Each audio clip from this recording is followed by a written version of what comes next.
How to add video inside text in CapCut. Hi everyone, I'm here to assist you today with adding a delay. Let's jump right in. First, open CapCut on your laptop. Then simply import the video. After you have imported the video, click on the video on the timeline. Then on the right side, you'll find video option at the top. Click on it and then click on mask. Click on add mask. Then simply click on text at the bottom. After you have selected text, scroll down in there and then add your text. After that, you can increase your font size as you want and all the settings for the fonts. After you have done that, simply play the video and you're good to go.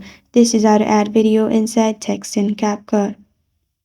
Thank you for joining me today. If this video helps you out, please leave a like and subscribe for more. Got a question or want to suggest a topic? Comment below. Thank you for watching.